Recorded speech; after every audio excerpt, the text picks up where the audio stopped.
Bismillahir Rahmanir Rahim. We have just spoken about the hadith of Jabir ibn Abdullah and him stipulating, as he sold his camel to the Prophet, that he should be able to ride the camel back to Al-Madinah. So upon this topic now, let us speak about the buyer and seller making stipulations in the sales contract. The Arabic word for condition is shart, and the plural is shurut. In the language of the Arab, sharat or shart means a sign, as in the signs of Yawm al-Qiyamah. Technically, a shart in the Sharia, it is that which, if it is not present, then the ruling is definitely not present. But if this shart is present, then the ruling which comes out from the shart is not necessarily present.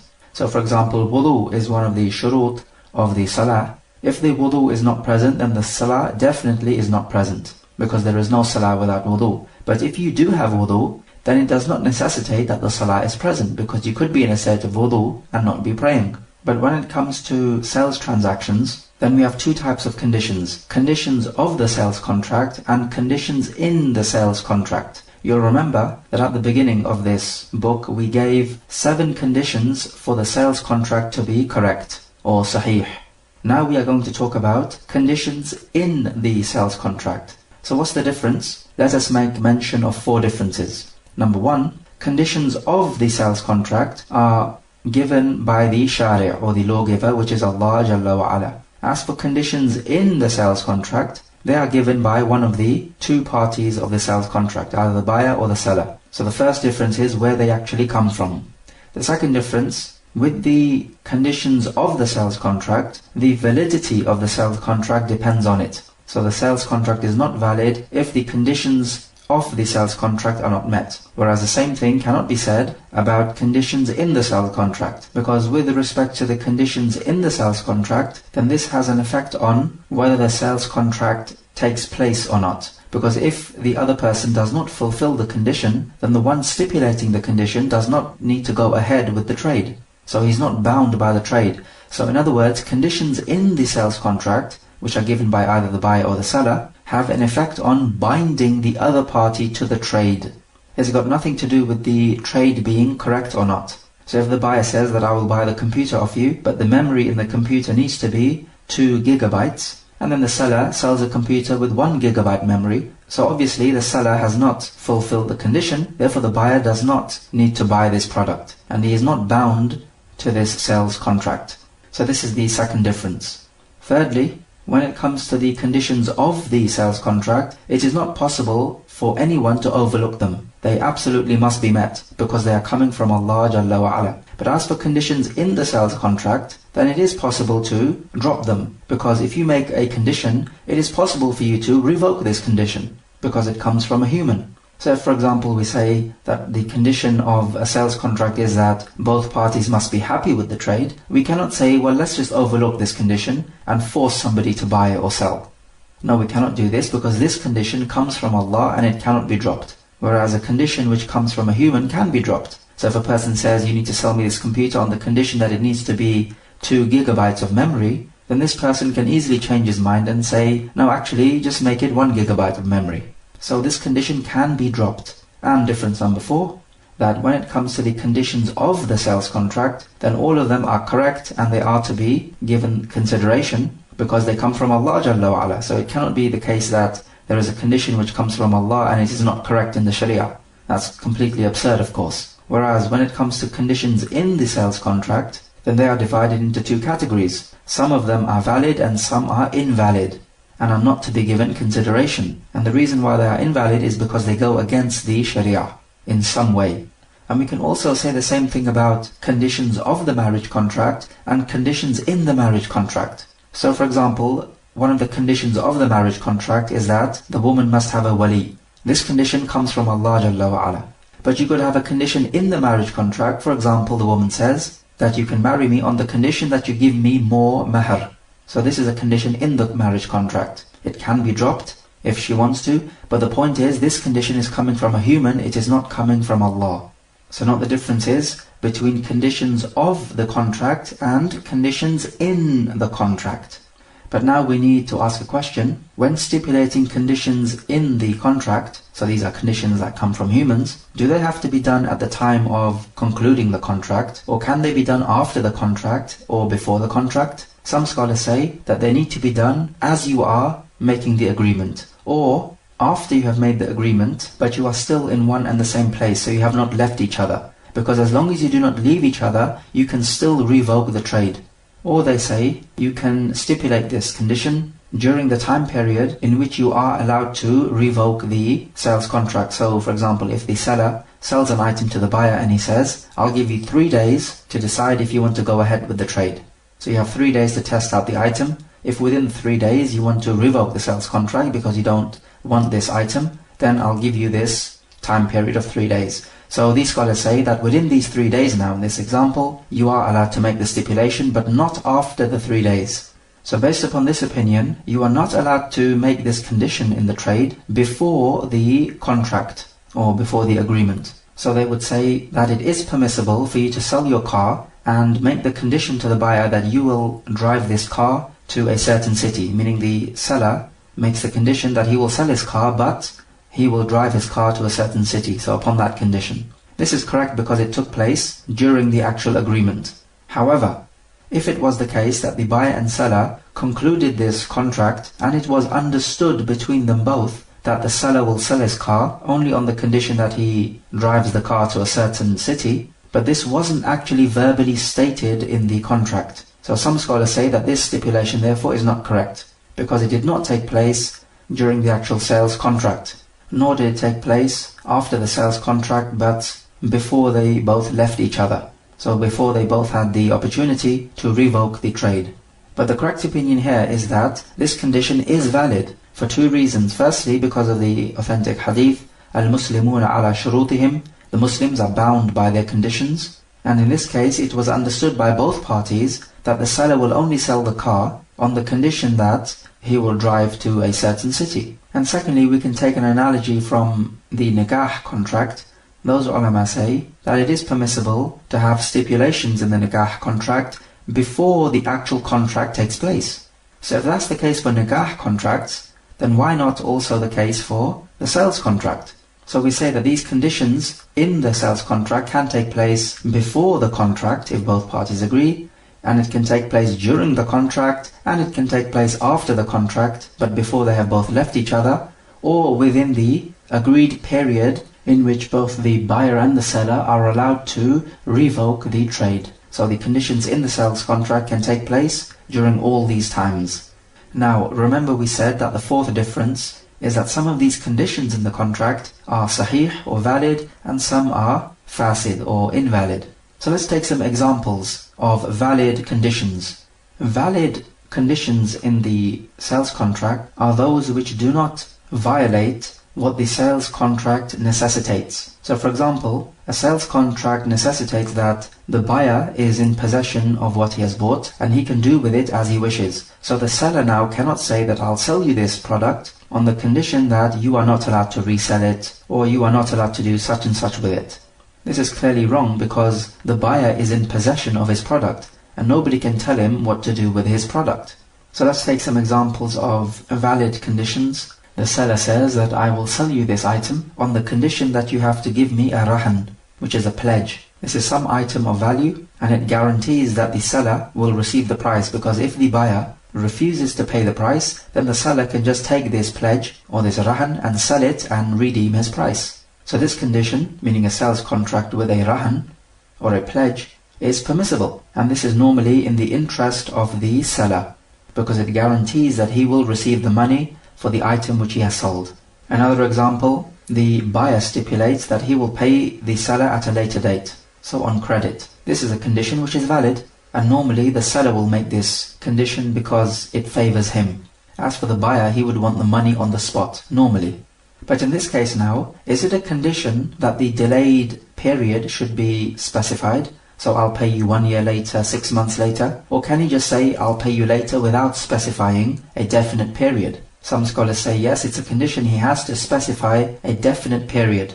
So if the buyer says to the seller, I'll pay you for the product when my friend Ahmed returns from his holiday, because he wants to take the money from his friend Ahmed. But the thing is, nobody knows when Ahmed is going to return from the holiday. So this delayed payment now is to an unknown period. So some scholars say because of this jahala, or ignorance, this stipulation is incorrect. However, other scholars say it is actually correct if we have an unknown delay period for the payment. And they take as their evidence the hadith of Aisha, reported by Al-Hakim. She said to the Prophet that a man has come from Asham with some clothing. So she asked the Prophet to send somebody to him so that he can sell us 2 items of clothing and we'll pay him back whenever it is easy for us to pay him back, because they obviously did not have the money at that particular point in time. So the Prophet sent somebody to this man to ask him to sell 2 items of clothing and they'll pay back whenever it is easy for them. But this man from Asham refused to do so. But the point here is that the Prophet acknowledged stipulating a delayed payment to an unknown date, because they don't know when they will have enough money to pay back for the 2 items of clothing.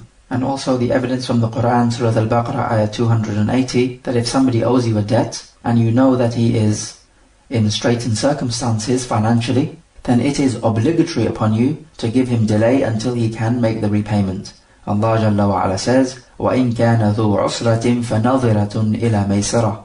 And if he is in straitened circumstances financially, then give him respite up until it is easy for him to make the payment. So when will it be easy for him to make the payment? This period is unknown. So we therefore say that if the seller agrees, then the buyer can make this stipulation that he will pay back at a later date, but this later date is unspecified. And we know that when you have to pay back for an item which you have bought, then this is a debt upon you. And the Quran says that it is obligatory to give respite to the one who owes you a debt until it is easy for him to make the payment.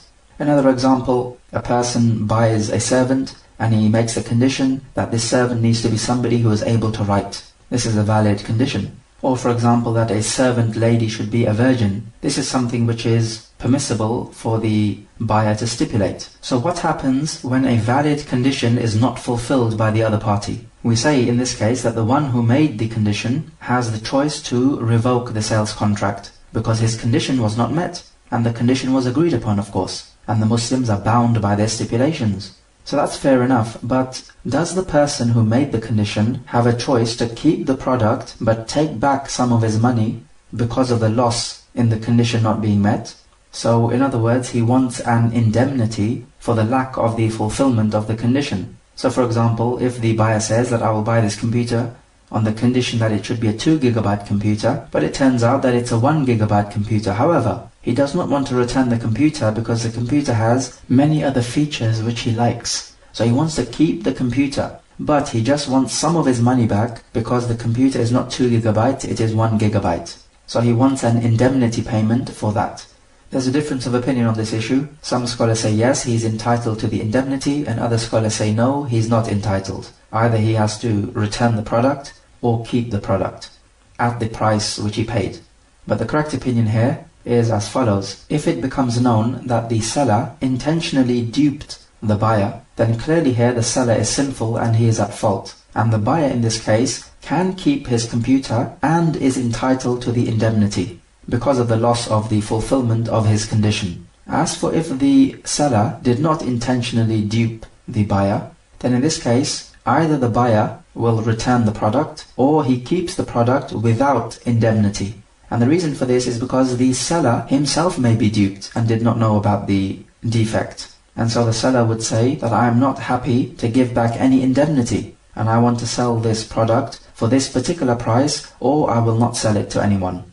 So in this case, either the buyer returns the whole product or he keeps the whole product at the price which he bought it for. So note the difference here. It's all about if the seller intentionally duped the buyer, maybe by hiding the fault of the product or some other means, and the seller not intentionally duping the buyer. Another example of a valid condition, a person says, I'll sell you this house of mine on the condition that I should live in it for 1 month. And this is a valid condition if they both agree. And we have already seen in the hadith that Jabir told the Prophet that he'll sell the camel to him, but on the condition that he should ride the camel up to Al-Madinah, meaning to his family. And so this example is similar.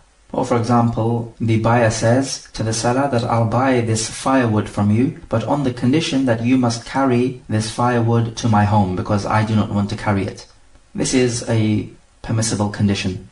We also have some conditions which are fasid or invalid, and the hadith for this is coming up. But to give some examples here, the buyer makes a condition that I'll buy this product from you for £100, let's say, on the condition that if the value of this product drops after I buy it, then the loss will not be upon me, it will be upon you.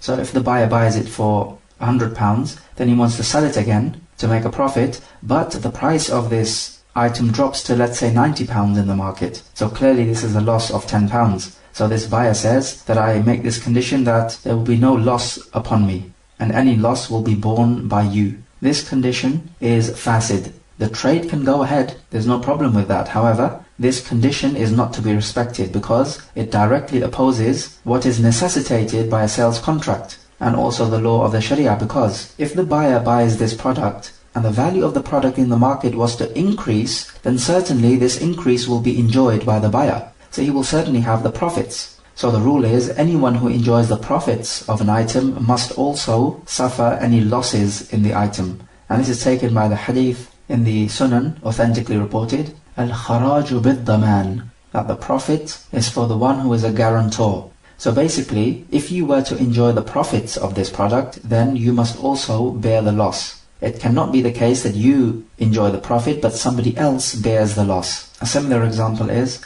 that the buyer makes a condition that I'll buy this from you as long as after I buy this product, the value of the product in the market increases. If it does not increase, then there is a condition that I must return the product to you. So this condition is fasid, because when the buyer buys the product, he owns it, whether the value increases or decreases, and the buyer does not have to take the product back.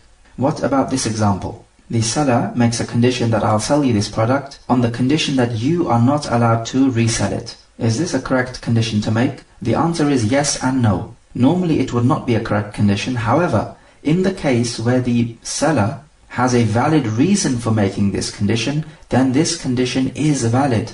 Let's give an example to illustrate this. A person wants to sell a servant to another man, and the seller knows that this buyer is a good person and he will take good care of this servant. So he tells the buyer, I'll sell you this servant, but you must not sell this servant to another person, because the seller wants this servant to remain with this buyer, because the buyer is a good person and will look after the servant very well. This is a valid basis for making this condition, and the condition is valid in the Sharia. Or for example, he says, I'll sell you the servant on the condition that you are not allowed to sell this servant to Zayd, because Zayd is a person who mistreats the servants.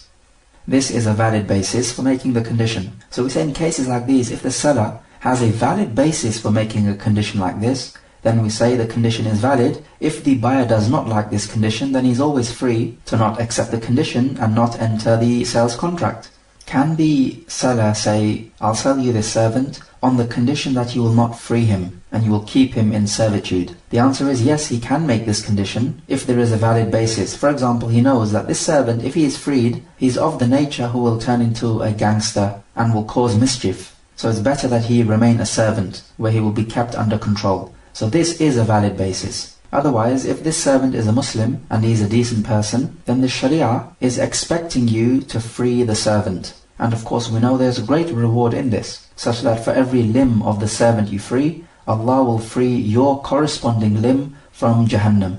What about if the seller says, I'll sell you this servant on the condition that if you free this servant, then the wala will be for me. The wala is the right to inherit from this servant when he dies. And this right belongs to the one who frees the servant. The particular hadith for this is coming up, but we say that this condition is invalid. The trade is valid, but the buyer does not have to respect this condition, because it directly opposes the Sharia. The Sharia tells us that the one who frees the servant has the wala of the servant. What about this? Can the seller say, I'll sell you this servant on the condition that you must free him? The answer to this is yes, this is a valid condition. Even though the buyer owns the servant and he does not have to free him, of course, but this is still a valid condition because the Sharia wants the Muslims to free the Muslim servant. And Allah Jalla wa Ala certainly is expecting us to free the servant who is a Muslim. One might ask, but why can the seller simply not free the servant himself? The answer is perhaps the seller is in need of money. And in this condition, there is also benefit for the buyer, because when the buyer frees the servant, then he will have the wala of the servant. What about this example? The buyer says, I'll sell you this item for £100 on the condition that you bring me Ahmed because I'm looking for him. And if you do not bring me Ahmed, then there is no sales contract between us. So what's happening here is that the buyer is making the sales contract dependent on a certain event which must take place. Some scholars say that this is not permissible, that you're not allowed to make the sales contract dependent on a certain event which takes place. But we say there is nothing wrong with this, as long as you define the maximum limit for the delay. So he has to say on the condition that you bring me Ahmed within 3 days, or within 1 month, or so on. So he defines the maximum limit. In the same way, if the seller says that I'll sell you this product for £100 if you are happy with this product, and we don't know when the buyer will be happy. So this condition is valid if he defines the upper limit. So let's say the buyer will have 3 days to be content with this trade, or 1 week, or any amount which you define. So the upper limit needs to be defined, otherwise this sales contract will be kept hanging and will not definitely be concluded. So you need to define the upper limit when the sales contract will be definitely concluded. So if we say this condition is valid, then the period between the contract being concluded and the event on which the contract is dependent being fulfilled, then any increase or loss in the item which is bought belongs to the buyer, because here we are saying that the contract is valid. If we say that this condition is invalid, then any increase or loss in the bought item goes to the seller, because here we are saying that this contract is invalid. But like we said before, the contract and the stipulation is valid as long as you define the upper limit, so that the contract is not left hanging indefinitely. What about this situation? If the seller says that I will sell you this product on the condition that if there is any defect in this product, then you are not allowed to return it and you have to keep it at the stated price. Some scholars say that this condition is not valid, because the buyer has the right to return the product when he finds a defect only after the contract is made. But the seller in this case has made the condition during the contract that the buyer is not allowed to return the product if it has a defect. Ibn Taymiyyah says that if the seller knows of the defect and he made this condition, then this condition is invalid and the buyer has every right to return the product, regardless of whether this condition was made before the contract, during the contract, or after the contract. As for if the seller did not know about the defect, then this condition is correct and must be respected by the buyer, regardless of when this condition was made, before the contract, during the contract, or after the contract. And the difference is clear to see. In the first case, the seller is clearly trying to dupe the buyer. But in the second case, the seller is innocent and is not harboring a nefarious agenda against the buyer. So for example, if somebody newly acquires a car and he wants to sell this car and he has not inspected it thoroughly, and he makes this condition that if the car has a defect, then he is free from this defect, then this condition is valid if the buyer agrees. But as for if he intentionally tries to cheat the buyer, then we would treat the seller with the opposite of what he wants. So we will give him the complete opposite, and we will not respect his condition. Hadith 665. وعن جابر بن عبد الله رضي الله عنهما قال اعتق رجل منا عبدا له عن دبر ولم يكن له مال غيره فدعا به النبي صلى الله عليه وسلم فباعه متفق عليه. From Jabir ibn Abdullah, he says that a man amongst us had a servant whom he said would be free after his death, meaning after the owner's death, and he did not have any wealth other than this one servant. So the Prophet called this servant and he sold the servant. Muttafaqun alayh. This system of at-tadbir in Islamic law is a system where the master of the servant says that when I die, you are free. Of course, freeing a Muslim slave is something which is highly recommended in the Sharia, and Allah Jalla wa Ala expects us to free the servant. This hadith is simply used as evidence to tell us that it is permissible to free the mudabbar servant. The mudabbar servant being the servant who is said to be free after the death of his owner. And the reason why the Prophet sold the servant is because it has been mentioned that the owner of this servant had a debt upon him, and this needed to be paid back obviously, and this owner, as we find in the narration, did not have any other wealth to pay back his debt. So therefore the Prophet sold the servant, and with the money the owner was able to pay back the debt. This hadith also proves to us that Islam did not come and abolish this idea of keeping servants, because in those days and those times, keeping servants was part of the customs and it was seen as part of a person's wealth. And Islam did not come to destroy the wealth of the people. And if it did abolish this system of keeping servants, then the people would be likely to revolt against this deen. However, the Sharia does honor the servant in that it orders the master of the servant to feed the servant with whatever the master eats and to clothe the servant with whatever the master clothes himself with. And there are many particular types of sins where the expiation for this sin is to free the believing servant. Otherwise, this idea of slavery conjures up a negative image in the minds of the people normally, where slaves are mistreated and abused. But on the other hand, the Sharia honors the servant and makes it a duty on the master to make sure that the servant is treated well. So we find from this hadith that it is permissible for the owner to say to a servant, you are free after my death. But also we take that if the owner has a debt, then we would not implement this tadbir. Rather, the debt takes priority to be paid off. Imam Ahmad and Ash-Shafi'i say that you're allowed to sell the mudabbar in all cases, so it doesn't just have to be a case of necessity. It could be in any case where you need to sell the mudabbar, he can be sold. Other scholars say that only when there is a particular pressing need is when you can sell the mudabbar servant. Also we find that the owner of this mudabbar servant was officially bankrupt because he did not have enough wealth to pay off the debt. So when he says to his servant that you're free after my death, this order of his is not permitted to be carried out because his debt must take priority. So the one who is due to pay a debt, then he is not allowed to do as and what he pleases with his wealth if in so doing he will not be able to pay off the debt, because the debt takes priority. Also we can take that the ruler of the Muslims is allowed to sell particular wealth of a person in order to make that person pay off his debts. And we could take a lesson from this hadith to prioritize where your wealth is going to go to. So if you do not have too much wealth, then it is obligatory to spend on yourself and the people whom you are responsible for, meaning those people financially dependent upon you.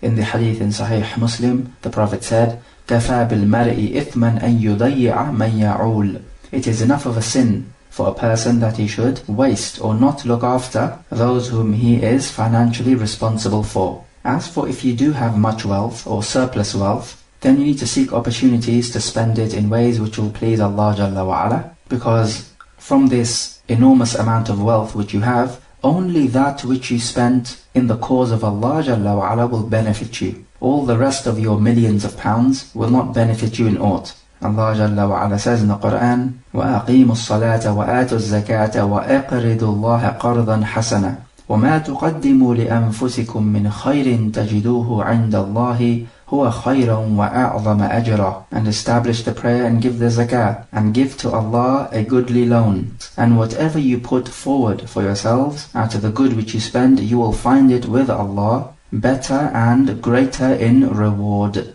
So this means that the money which you spend, which does not produce the love of Allah Jalla wa Ala and His pleasure, will not have any reward with you. And so we can generally take from the hadith that you start from the wajib acts and then you move to the mustahab acts, and those acts which are less important. Hadith 666. وعن ميمونة رضي الله عنها زوج النبي صلى الله عليه وسلم أن فأرة وقعت في سمن فماتت فيه، فسئل النبي صلى الله عليه وسلم عنها فقال ألقوها وما حولها وكلوا. رواه البخاري وزاد أحمد والنسائي في سمن جامد.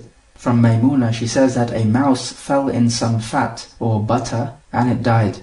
And the Prophet was asked about this and he said, throw the mouse away and that which surrounds it, and then eat it, meaning eat the butter. Al-Bukhari reported it, and in the wording of Ahmad al-Nasa'i, it says that the mouse fell in solid butter.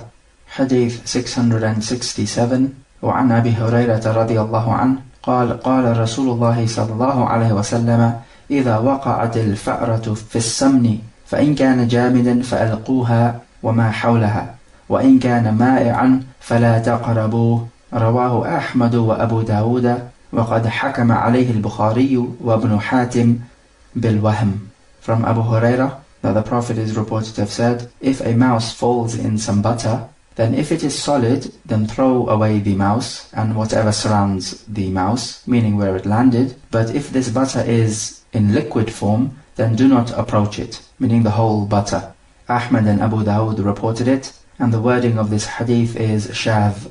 And also the wording of Ahmad and An-Nasa'i in the previous narration is also shadh, as Al-Bukhari and Ibn Taymiyyah adjudged it to be. The immediate question which will come to mind is that what is this hadith doing in the book of sales transaction? Where is a reference to sales transaction in these two narrations? What Al-Hafidh is proving with these narrations is that if a mouse was to fall into this butter, then it can be removed as well as the surrounding area of the mouse, and then it is permissible to be eaten. So if it is permissible to be eaten, then it is permissible to be sold. So it should not be said that a mouse fell into this fat, therefore it is not permissible to sell it. So the authentic narration in this is the one reported by Al-Bukhari, and it is when the fat is not solid. Because if a mouse falls into the fat, it will die if the fat is in liquid format. This is why the wording which talks about the fat being solid is shadh, because it opposes the more authentic version of the hadith. Butter, when it is solid, is not like a rock, such that if you fall on it, you will die. So if a mouse falls on solid butter, it will not die, because as you know that solid butter or solid fat is soft in nature. So this hadith tells us that a mouse, when it dies, is najis, because you are ordered to throw it away, and also you're ordered to throw away that which surrounds the mouse, because this will be affected by the najasa of the mouse. But how much around the mouse do you throw away? It has been mentioned that you take a handful amount and you throw that away, and the rest is pure, and that the najasa does not seep through the rest of the butter, or the fat, or the milk, or whatever the mouse has fallen into. Of course, this is different to if a fly falls into your drink and it dies. The fly, when it dies, is not najis, it is actually tahir.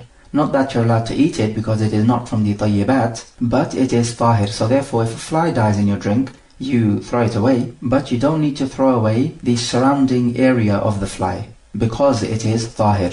And so this is the difference between a fly dying in your drink and a mouse dying in your drink. So all these insects which do not have a flowing blood, then whenever they die, they are pure. As for the mouse, it has flowing blood, so when it dies, it is impure. But during its life, the mouse is pure, just like the cat, because it is one of those types of animals which frequently goes around human beings. The melted butter has been mentioned in this particular hadith because this is what actually happened with Maymuna. Otherwise, we can apply the same ruling to all types of liquid, whether it is fat or oil or milk or juice or whatever it may be. The same ruling applies. You throw away the mouse and that which surrounds it, about a handful amount, and the rest can be consumed. It is not najis, and it can also be sold. What is apparent from this hadith is that if a mouse falls into this butter of yours, or drink or whatever it may be, and it manages to get out, and it does not die, then the whole drink or fat is not najis. Why? Because the mouse is not najis. And we know the mouse is not najis because the cat is not najis, and the mouse comes in the same ruling as the cat. It is one of those animals which frequents the people in their communities. As the Prophet said about the cat, إِنَّهَا لَيْسَتْ بِنَجِسٍ إِنَّهَا مِنَ الطَّوَّافِينَ عَلَيْكُمْ. It is not najis, it is one of those which goes around frequently amongst you. So we can say the same thing with all types of animals, except of course the dog, because with the dog we have a particular text telling us that it is najis. As for the Prophet saying that after you throw the mouse out and whatever surrounds it, then you eat it, this is not an order denoting obligation, rather it is saying that it is permissible for you to eat it, and that the food has not become najis. However, if the rest of the fat changes in its color, taste or smell, then it has become najis. Remember in the book of Tahara we said that when the taste, color or smell changes due to a najasa, then the water becomes najis. And so the same thing applies here. So based upon this, if the container of the fat is a small container and a mouse falls into it, then you would throw away the whole of it, because the whole of the container, if it is small, is likely to become najis. Because remember the Prophet says that throw away the mouse and whatever surrounds it. But if the container itself is very small, then it would be sensible therefore to throw away the mouse, obviously, but also the rest of the contents of the container, because the container is small. So everything in the container therefore would be that which surrounds the mouse. One might take from this hadith that if a najasa comes near some liquid which is pure, then this makes the liquid impure, because the Prophet is saying here that you throw away the mouse and that which surrounds the mouse. But we are not absolutely sure that that which surrounds the mouse has become impure, because remember, the color, taste and smell has not changed.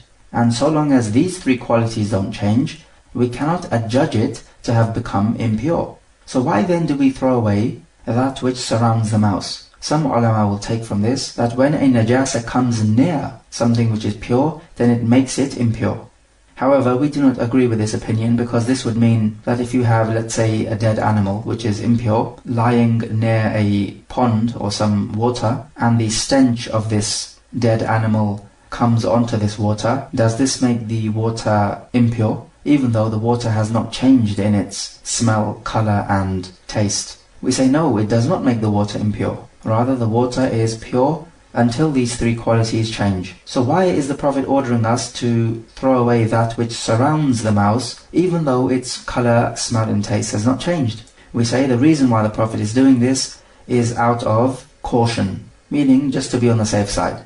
And we have other examples of the Prophet taking caution. For example, he says that when you wake up from your sleep, you should not put your hands into the water container until you have washed your hands 3 times, because you don't know where your hands have been whilst you were sleeping. So maybe they were in contact with something najis. But the point is that everything is pure until we have proof that it is impure. And when you wake up from your sleep, you don't have proof that your hands have been in contact with something najis. So technically you don't actually have to wash them, because as far as you're concerned, they are pure. And so you can put them in the water container. So why does the Prophet say, no, you wash your hands first 3 times and then you put your hands into the water container? He is giving this order out of caution. So in our case, that which surrounds the mouse is at danger of becoming najis. So this is why, to be cautious, you throw it away. Also from this hadith, there is evidence that you are allowed to touch something which is najis in order to remove it. So here you are touching the mouse and throwing it away in order to remove it. Otherwise, the rule is you are not to touch that which is najis. And we can say a similar thing with the Prophet ordering the woman to remove the menstrual blood from her clothing when he tells her to scratch it off and to squeeze it with water. And also when you make istinja, you are touching something which is najis, but in order to remove it. Also we can take from the hadith the eagerness of the Sahaba to learn about the rules of the Sharia, and to not do something before they have taken the ruling from the Prophet. So basically not to be hasty. Hadith 668. وعن أبي الزبير قال سألت جابرا عن ثمن السنور والكلب فقال زجر النبي عن ذلك رواه مسلم والنسائي وزاد إلا كلب صيد. From Abu Zubayr, he says, I asked Jabir about the price of a cat and dog, and he said that the Prophet rebuked this, meaning he severely forbade it. Muslim reported it, and An-Nasa'i, who adds the wording except the hunting dog, so that is allowed to be sold. However, this extra wording of An-Nasa'i is da'if. So this narration is telling us that it is not permissible to sell dogs nor cats.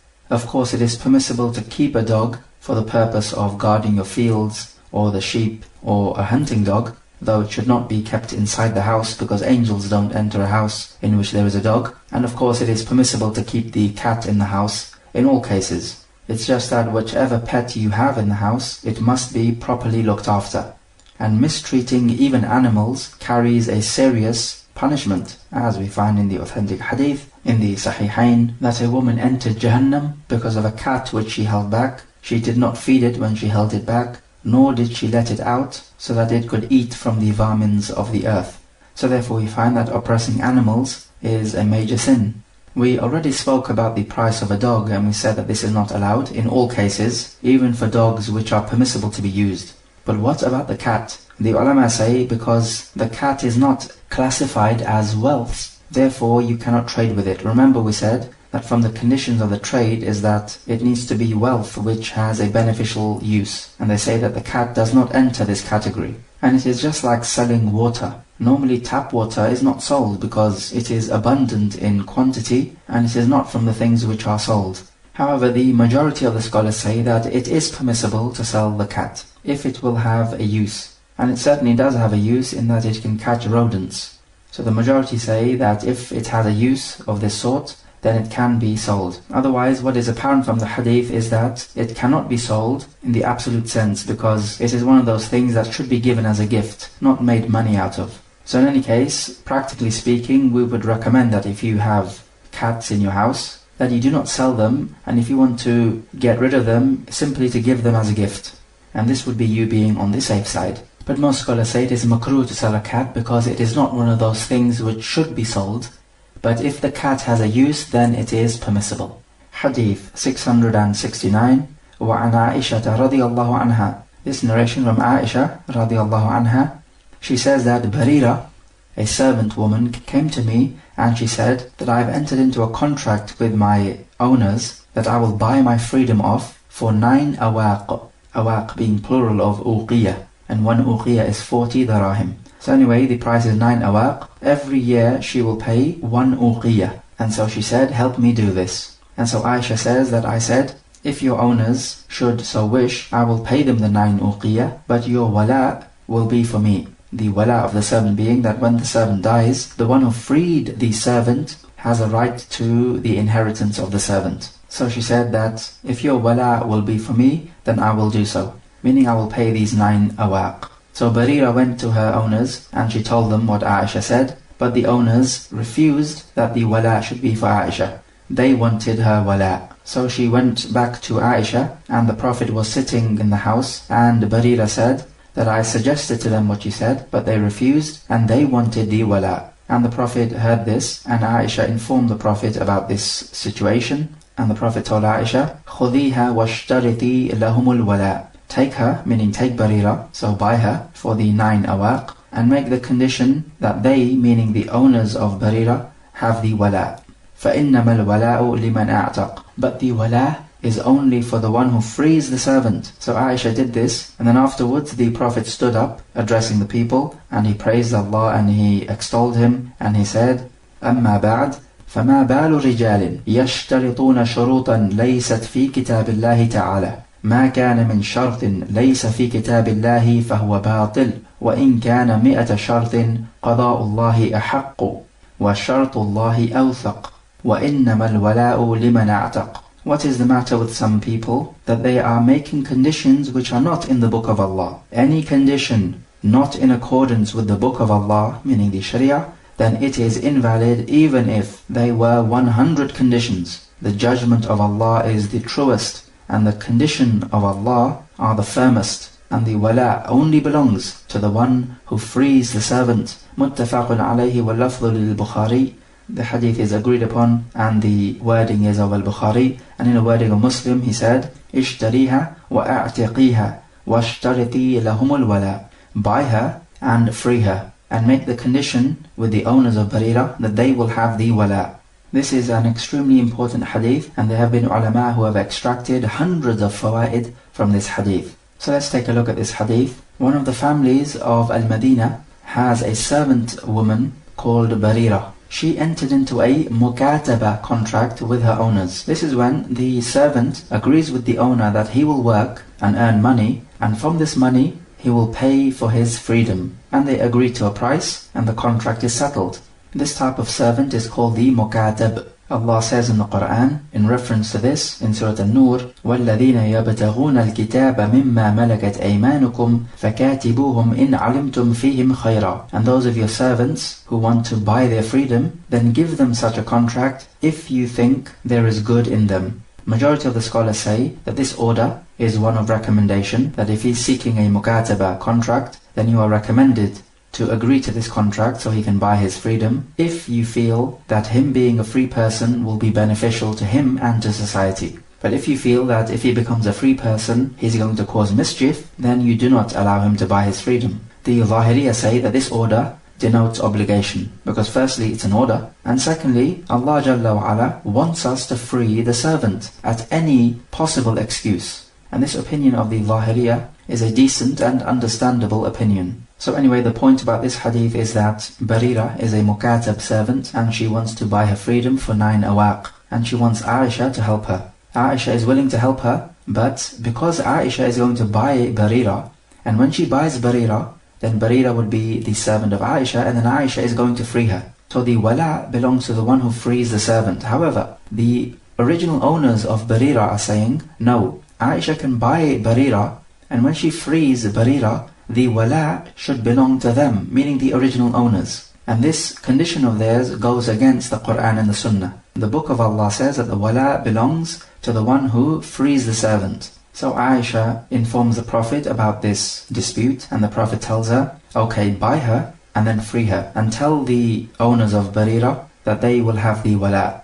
But the wala only belongs to the one who frees the servant. The immediate question which comes to mind here is that the Prophet is telling Aisha to buy her and then free her, but make the condition that they will have the wala. And then he goes on to say something which is opposite, that the wala belongs to the one who frees the servant. So basically the wala should belong to Aisha, but the Prophet is telling her here that make the condition that they will have the wala. And the reason for this is because the owners of Barira will not sell Barira unless the condition is made that the wala should belong to them. And this condition is fasid, invalid. So what's happening here is that we have a trade contract with an invalid condition. Remember, previously we talked about valid conditions and invalid conditions. And we said that when it comes to invalid conditions, then the trade is fine, it can go ahead, but the invalid condition is not to be respected. So here in this case, we have an invalid condition which is being made, which is that the wala belongs to the owners of Barira.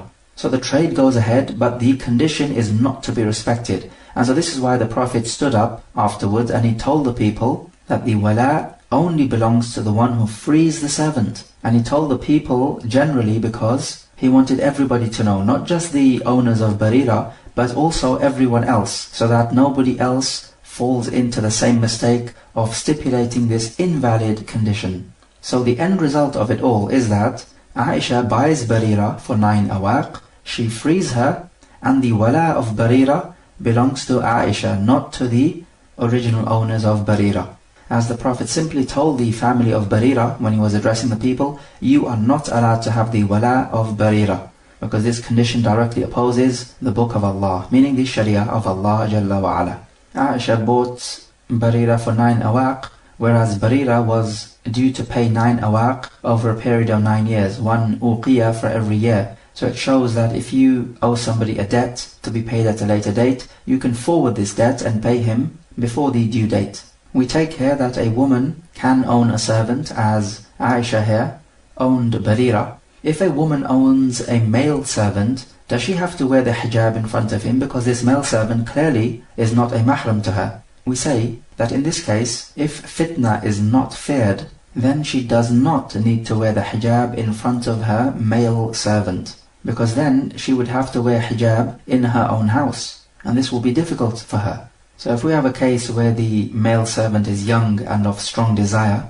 and the master of this male servant is a woman who is extremely beautiful, then in this case fitna could be feared. So she would have to wear the hijab. We can also take from the hadith that the Prophet does not know the unseen because he had to be informed of this dispute between Aisha and the family of Barira. We find also here that the Prophet was in the house of Aisha. What would he be doing in the house of Aisha? It was from the regular practice of the Prophet that he would be engaged in housework. We can also take from the hadith that the woman is allowed to dispose of her wealth as and how she pleases without the permission of her husband. This is because Aisha would free Barira and she would not need the permission of the Prophet.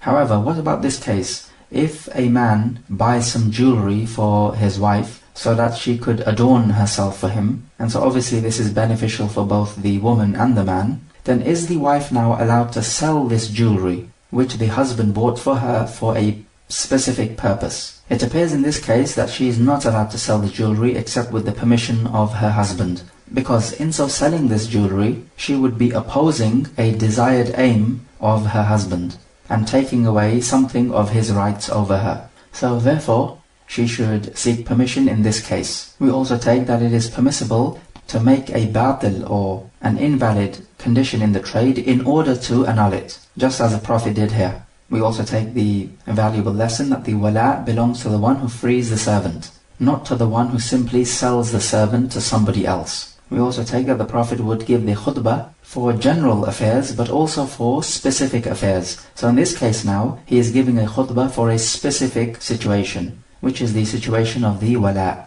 We also take from the hadith that the Sharia is concerned with the transactions between the people, just as it is concerned with the acts of worship. So Islam is not just about ritualistic acts of worship. Also we take that when you're giving the khutbah, you should begin with the praise of Allah Jalla wa Ala. It should also have the tashahhud, which is a testimony to the oneness of Allah Jalla wa Ala, especially if it is a khutbah for the Jum'ah. And the Prophet said, كُلُّ خُطْبَةٍ لَيْسَ فِيهَا تَشَهُّدٌ فَهِيَ كَالْيَدِ الْجَذْمَاءِ. Every khutbah which does not have a tashahhud, then it is like a chopped off hand. So clearly it is incomplete. Notice also that in the khutbah, the Prophet did not specifically talk about the family of Barira, because then this will cause public embarrassment. Rather, the Prophet said, what is the matter with some people, that they make conditions not in the book of Allah? The owners of Barira of course knew that this applied to them, but it saved them from public embarrassment. We take from the hadith that any condition which is not haram, so it is permissible to be made, then it is obligatory to fulfill this condition. Otherwise, the invalid condition is not to be fulfilled. The Prophet said, even if they were 100 conditions, it is invalid. So even if you made 100 different invalid conditions, they are not to be upheld. Or if you made one invalid condition, but you repeated it 99 more times to emphasize this condition, then still it is not to be respected. And we also take that if somebody stipulates that the wala should be for someone other than the person who frees the servant, then this condition is evidently invalid. The Prophet ﷺ said, Al-wala'u luhmatun ka-luhmatin nasab, la yuba'u wa la yuhab.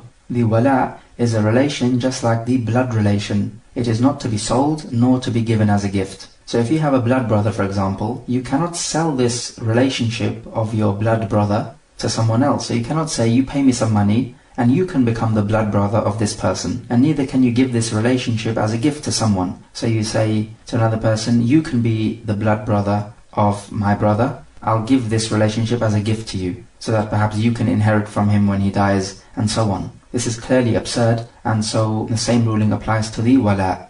Also we found from the hadith that the Prophet is using language which rhymes, as he says, قَضَاءُ اللَّهِ أَحَقُّ وَشَرْطُ اللَّهِ أَوْثَقُ وَإِنَّمَا الْوَلَاءُ لِمَنْ أَعْتَقُ. So in Arabic this rhymes because it all ends in a qaf. So this is permissible as long as you don't go out of your way to make your language rhyme. As for somebody who makes his speech rhyming in order to argue for something which is haram, then he has a resemblance to the soothsayers, because often the soothsayers would make their speech rhyming in order to attract the listener. And of course the soothsayers are speaking complete batil. What about a person who enters into a sales contract which contains an invalid condition and he knows that the condition is invalid? We say in this case the contract goes ahead, but we do not uphold the condition, and the one who entered upon this contract knowing that this shart was invalid does not have the choice to annul the transaction. As for if he entered into the contract and he did not know that this condition was invalid, then again we do not uphold this condition, but the person who was unaware does have the choice to annul the transaction. So that's the difference. When it comes to making conditions in the contract, the Zahiriyya say only those conditions which are mentioned in the text of the Sharia are allowed to be made. Otherwise all conditions in the contract for which you do not have a text are not allowed to be made. They take their evidence from the statement of the Prophet, مَا كَانَ مِنْ شَرْطٍ لَيْسَ فِي كِتَابِ اللَّهِ فَهُوَ بَاطِلٌ. Any condition not in the book of Allah is invalid. So they say any condition you make for your sales contract needs to have a text in the Sharia. As for the other opinion, it says that all conditions in a contract are valid, except if you have evidence from the text that they are invalid. They take the generality of the evidences which orders the Muslims to fulfill their contracts. So if you're ordered to fulfill your contracts, then it means that any conditions which are part of this contract must be valid. Otherwise you would not be ordered to fulfill them. And also the generality of the hadith, al-Muslimuna ala shurutihim, that the Muslims are bound by their conditions which they make. This is as long as your conditions are not making something which is haram into halal, or something which is halal into haram. And this is the opinion of Ibn Taymiyyah rahimahullah. As for the Prophet saying that the conditions not in the book of Allah are batil, then from the context of the hadith, he is talking about those conditions which directly oppose the text of the Sharia. So basically, all conditions are halal unless you have evidence that they are haram, and not the other way round. Okay, let us take some review questions. So question number 1. Give the 4 differences we mentioned between conditions in a contract and conditions of a contract. Question number 2. The narration of Barira shows us that the woman is autonomous with regards to her wealth. Explain how this is so. Question 3. What is the difference between a person who accepts a corrupt condition in a trade, knowing it is corrupt, and a person who did not know it was corrupt? So what is the essential difference between the 2 scenarios?